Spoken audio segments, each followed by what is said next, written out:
Hello, everyone, and welcome back to another university segment of the REIMAGINE 2020 virtual conference series. I'm Ashlie Meredith, Head of Education at MouseBelt Labs, and we're here today with the president and founder of the Blockchain at GSU Club at Georgia State University, Tariq Waseem.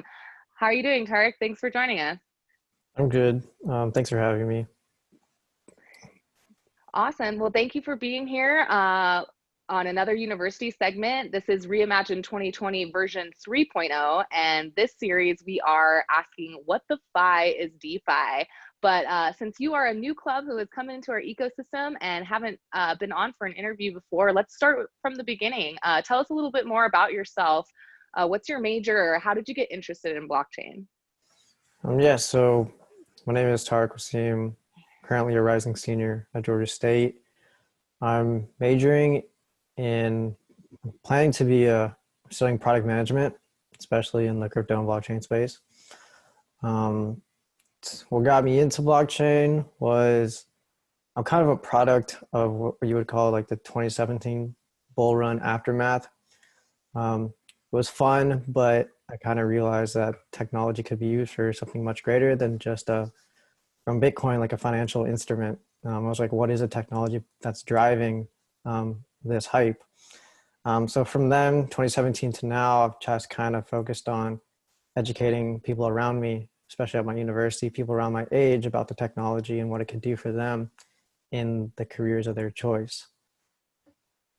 Yeah, so you're just barely almost a senior, but you've been around since like the 2017 ICO boom. So you got in pretty early, pretty young, I would say. Yeah, I got in, I feel like everybody else, like the hype, but I stayed even after the crash for like the journey that it would take me on, like the kind I'm on today. I saw a lot of people go, I saw a lot of people come. I just knew that the people who are really working on something are working on it in the background, and like I want to be there for it. So when something like 2017 does happen again, I'll be in a better position than I was when I first started. Well, I definitely want to get your opinion on maybe the DeFi mania that's happening, since you also saw the 2017 ICO mania, and maybe if there's any similarities or differences that you see there. But before we go into that, I'd just love to hear more about the state of blockchain at your university. You're the founder of the club, so I assume the club is pretty new, but tell us about any blockchain happenings that were happening at your school before that. Are there any courses or a lot of student interest in your club? How long have you been a club? So we've been around since 2017.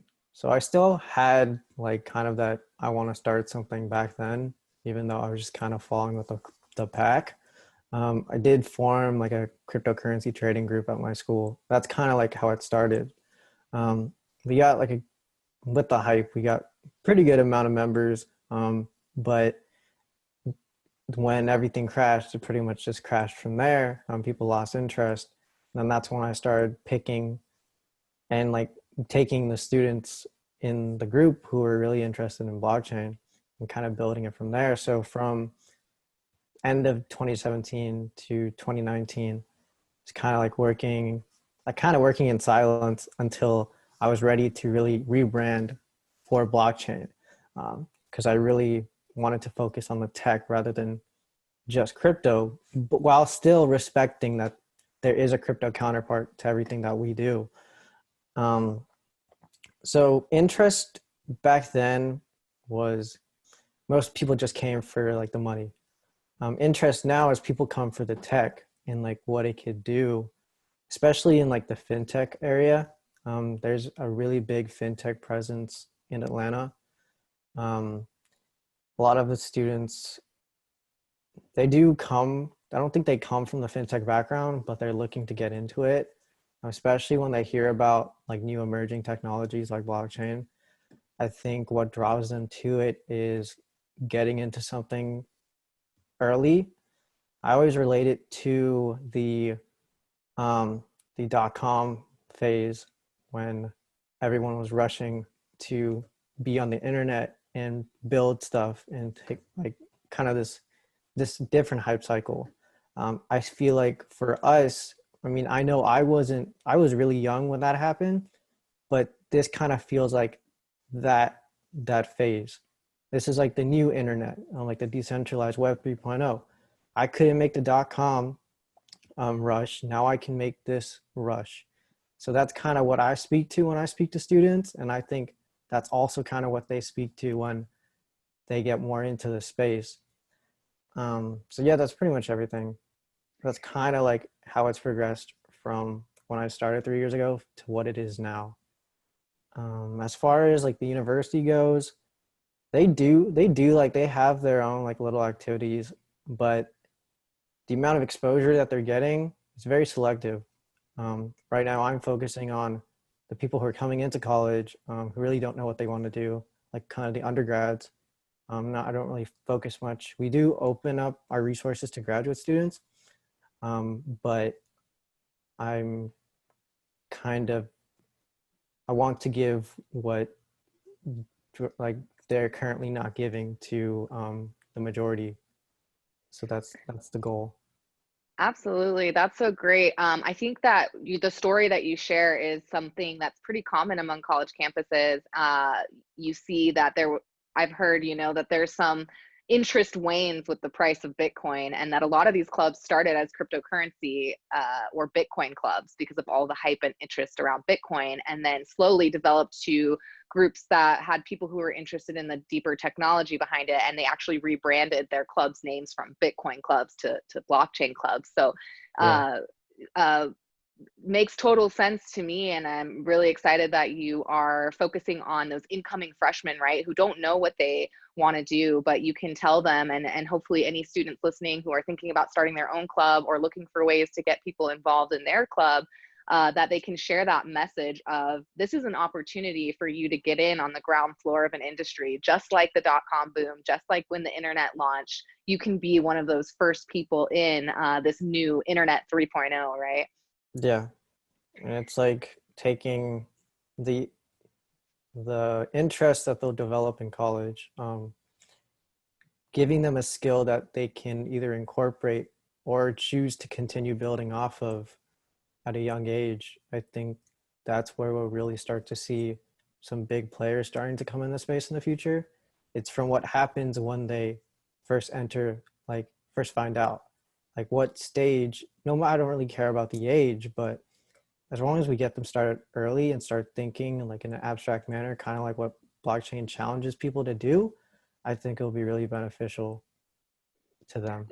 Absolutely. And that's kind of the message I want our partners or any industry leaders who are tuning into this Reimagine conference series to hear from students, is that we have an opportunity as well to influence how people receive information about blockchain first, right? That's the whole mission of providing educational content like this conference, is that we want to have a positive influence when people first engage with blockchain, and make sure that they have the right knowledge, the right tools, that they're educating themselves, that they're seeing the importance of self-educating, and keeping themselves safe from any scams, and that's our responsibility as an industry as well, to Yeah. provide that education. And so you brought something up that would going to lead me to my next question, which was that there's a lot of interest in fintech in Atlanta. So Georgia State University is based in Atlanta. So I was just wondering if you could tell us anything that you're seeing as far as that region of the world or the US, as far as blockchain adoption or interest, or just interest in fintech.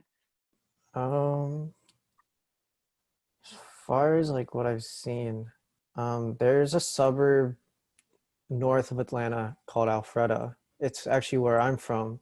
And a lot of crypto companies are actually based there, kind of BitPay. I've probably heard of BitPay, but they're Oh yeah. actually based in Alpharetta. Um, Actually, just like 5 minutes away from my house. And so a lot of companies have actually, that were in Atlanta, a lot of crypto companies actually started moving to Alpharetta. So Alpharetta is now kind of becoming what I'd say like the crypto spot in Atlanta, like in that area. There's a couple other companies there, but over there is where I see like kind of like cryptocurrency, the adoption. I feel like it would start from there, then move its way. But we also have a bunch of like, well, and probably have a bunch of other like big companies in Atlanta, like NCR. FIS, Fiserv. Those are just the ones at the top of my head. I don't really know them that well, but I've seen them like reach out a lot to students at GSU, and they do have some fintech relation. Um, but as far as like blockchain events go, it's been really hard for me to like find out what people are doing, especially like these bigger companies. I've reached out, but sometimes they're like, we can't say, well, we don't know what's happening yet. Maybe some confidentiality reasons. Um, I think I kind of swayed off the question. Oh yeah, no, that's totally interesting though. I had no idea that's where BitPay was located. Thank you for sharing those insights about what's going on at blockchain in Atlanta and apparently in the suburbs.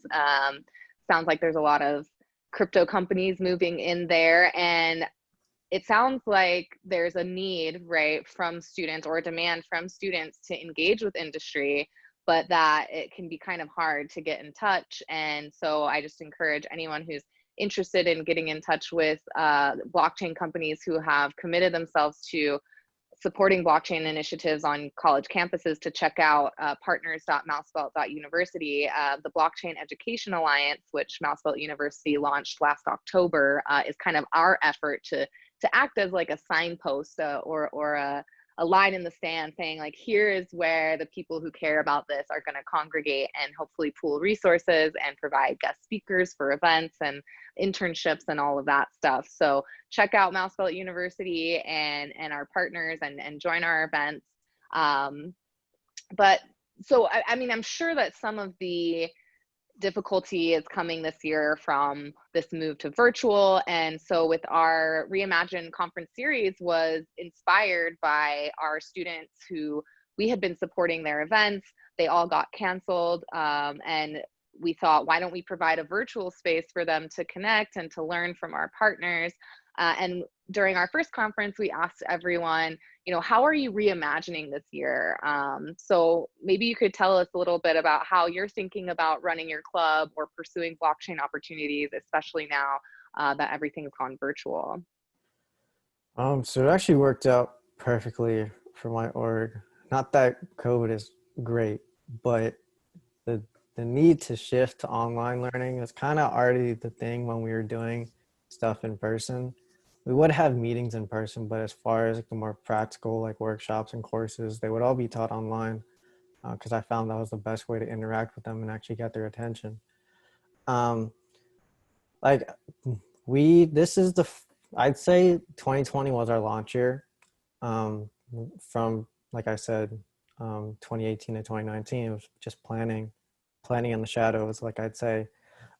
So right around the time everyone got pushed to quarantine, I had already started planning like an event that would be taught over a 5-week period online. And it just so happened that we were all going online, and that was our first major event ever on a pretty large scale. So I had already planned, let's do it over like some of these services that are provided, and we just kind of kicked it off from there. Then everything pretty much snowballed. And as far as like adapting, like I said, it was planned out. It was like unforeseen circumstance, but it worked out because I already had planned to teach that way. I think, yeah, so that's kind of how it went. Yeah, and I believe we had a conversation on another call where you had expressed that this move to virtual was more maybe an opportunity instead of a hindrance because it's a lot easier to reach people who are all over the world or have all sorts of different time commitments or whatever. So it was really exciting to hear from students that the state of the world right now hasn't slowed down interest at all and might even make it easier for people to collaborate.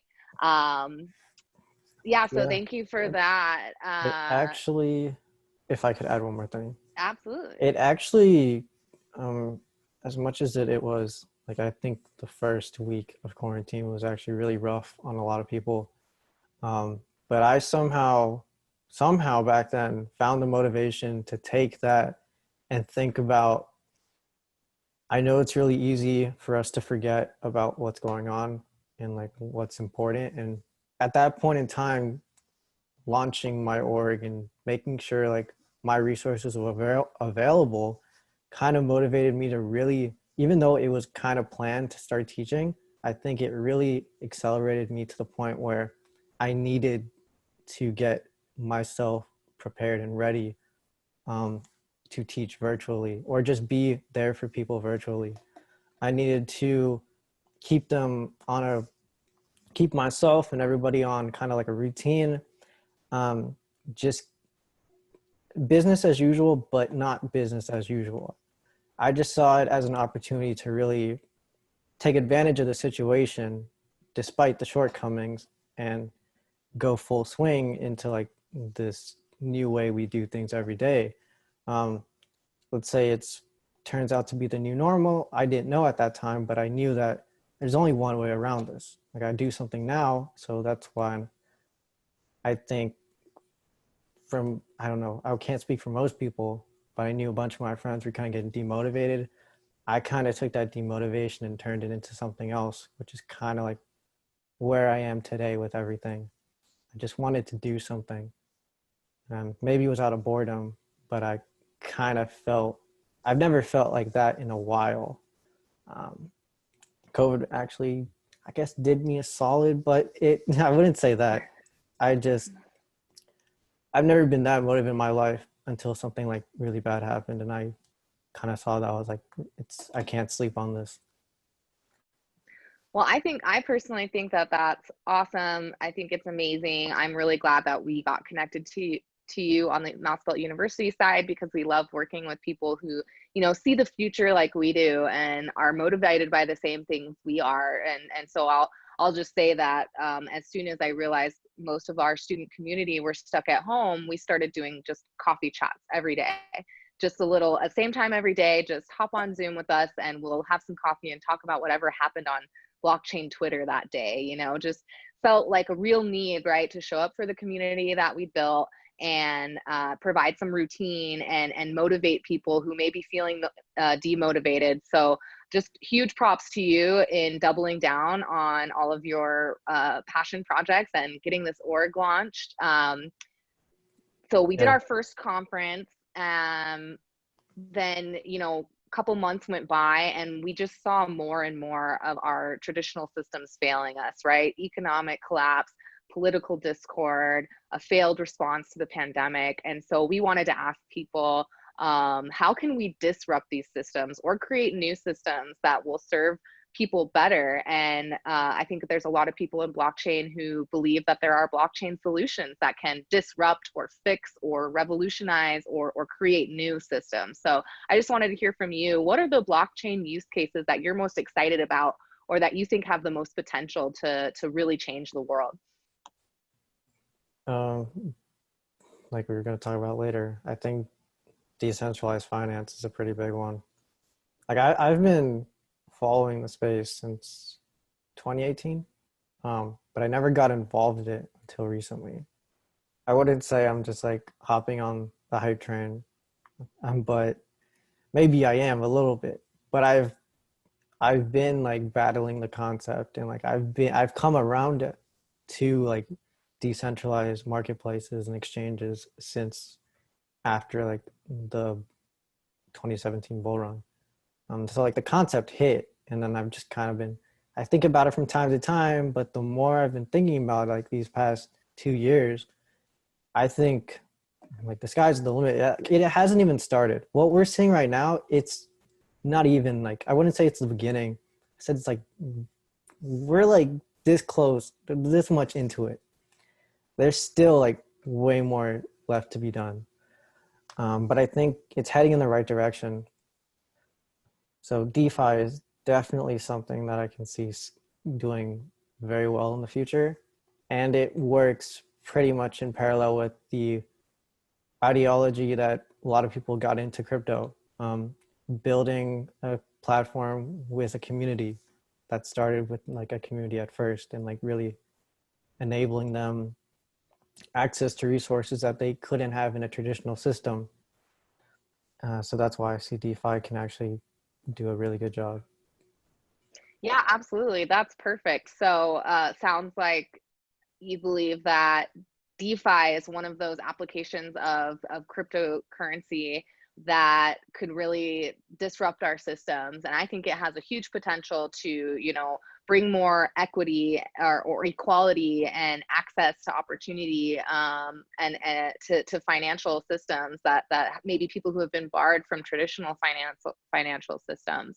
And so that's perfect answer for this version of Reimagine. So we had, our Reimagine event. We wanted to talk about disrupting the system. And now this time we're talking about what the fi is DeFi. So I'd love for you to just talk a little bit about what your thoughts are after seeing the 2017 ICO boom. Do you think that the DeFi mania has some similarities, or that it's something completely new and different? I know you said that this is just the beginning.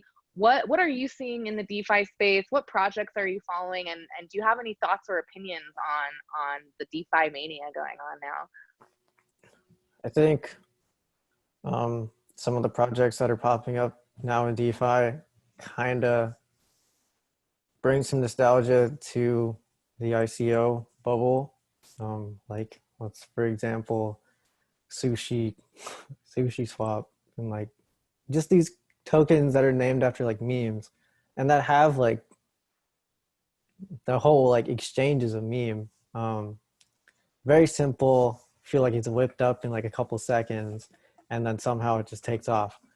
So it definitely does feel like it, in some sense it feels like the ICO. But when you actually understand like what exactly is DeFi, and like actually know and have worked with the tech, to you it's not just like like to the media or to new people getting into it, it will seem really similar to the 2017 ICO bubble. But to me, to people who actually interacting with these applications for years, been working on it, to them, it's completely different. Yes, there's always going to be somebody who's going to whip up a little product to make money. There's always going to be like gag products and gag tokens. But at the end of the day, the guys who actually know what's going on, or like the people, to them, it's I'd say game changing. Game changing. So what are the projects that you're really keeping an eye One of them is Uniswap. You've probably heard. They recently did something, and then Compound. I think Compound, Uniswap are the ones that I'm familiar with. And there's probably some others like Balancer, Synthetics, Maker. What else? There's a lot. And then like the meme coins like Sushi Swap. I have no idea what happened with that. Hot dog, Yam. Yeah, like Yam, Yearn Finance. Uniswap was all over the Twitter sphere and all of my crypto groups because of the The payment. drop. Yeah, they dropped some money to anyone who had a Uniswap wallet, and I'm sure people were wishing they had more than one. Yeah, but I think that really goes to show that it's not just, the developers aren't just building a platform. It's the platform that once they build it, it solely sustains itself by the community. And the fact that they're giving back, like I read, and it was you, in order to get that what they dropped, you had only needed to have interacted with Uniswap, like taken part, not just connected your wallet, but have taken part in like a transaction, like interacted with their contract. And that's not very hard. But the fact that they're now giving back to everyone who uses, like just anyone, it's showing that this is a system that can actually sustain itself solely based off the community that uses it. And traditional banks or traditional exchanges, I don't really do that. It's kind of centralized to whoever made it, whoever sustains it on like a governance level. It's like it's governance for all. And I think that really speaks to kind of the people who first got into a system like Bitcoin. It was started by somebody, but that somebody wasn't meant to run it the whole way through. It was eventually passed down to people who were interested in the project, people who wanted to take it up for themselves, and then the community kind of took it from there. I think the same thing is happening with Uniswap. Maybe I'm reading it wrong, but it kind of just looks like the drop that happened kind of proves the point that these decentralized exchanges are started by somebody, but they're not run by one person. They're pretty much ran by the community that uses it. And that's how it should be. If there's a system that lets you govern it while everyone has a say, while still maintaining the integrity of the network, I think there's plenty of room to scale, especially since we're not even like, it's not even, there's not much time has passed. It's just the beginning. So what's going to happen in the future? No one really knows, but I think it looks pretty bright. I mean, that's the ideal dream of a lot of people, right? You said who have gotten interested in blockchain and cryptocurrency, or who consider themselves cypherpunks, is governance for all, but maintaining the integrity of the network at the same time. So I think that's a great place to leave off, you know, that, you know, that's what we're interested in. That's what students are interested in, is these projects that are have that underlying philosophy of governance for all. So Tariq, if anyone wants to learn more about what you're working on, or see, you know, some of the events that Georgia State University Blockchain Club is doing, where can they find more information? Well,